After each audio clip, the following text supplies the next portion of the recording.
waxaan la socday madaxweynaha Hirshabeelle Mudane Cali Xuseen Guudlaawe waxaan ka imaanay magaalada Muqdisho waxaan soo gaarnay magaalada Beledweyne ujeedada safarkeena waxay ahayd inaan la qaybsano xanuunka dadweynaha gobolka Hiiraan qaasatan magaalada Beledweyne oo maalmo ka hor qaraxiyo isxigay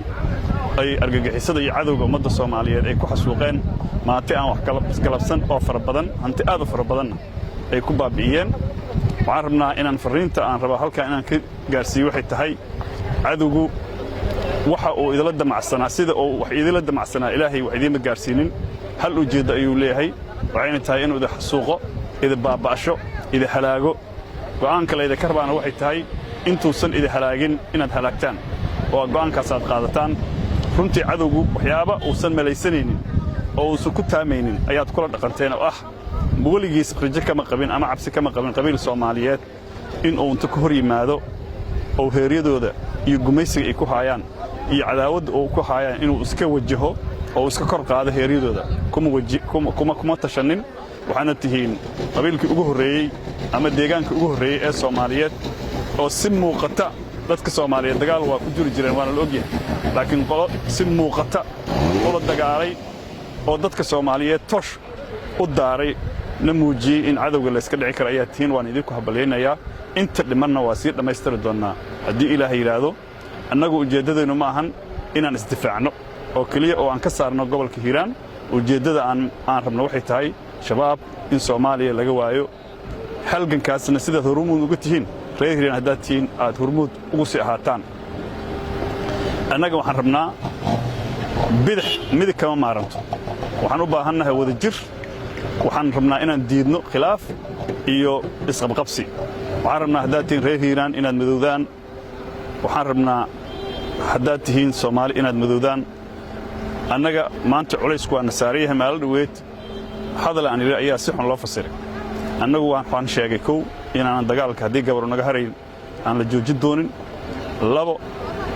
dagaalka haddii aan meel kasta aan laga bilaabaynin meesha uu ka socdo in laga wado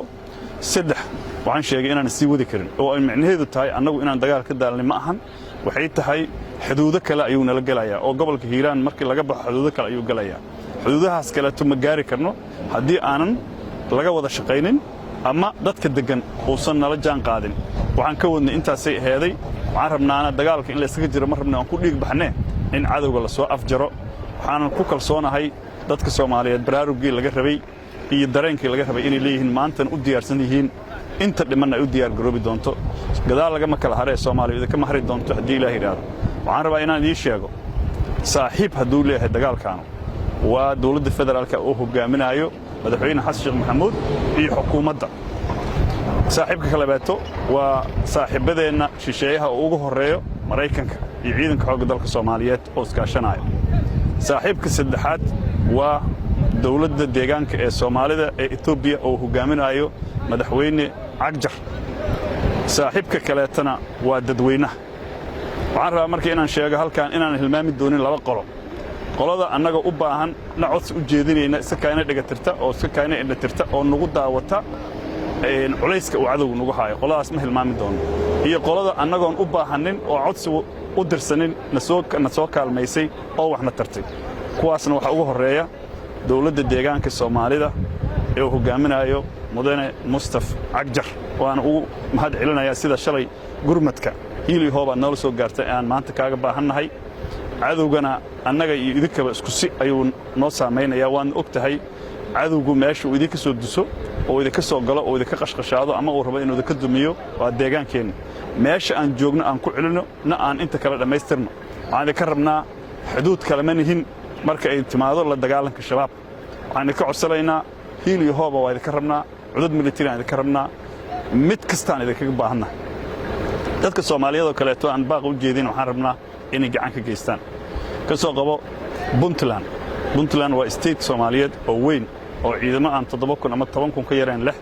oo dhaqaale far badan soo galo oo dadka Soomaaliyeed ugu garasan ay degan yihiin uguna deeqsan ay degan yihiin haddaysan ciidan noo keenaynin waxaan uga baahannahay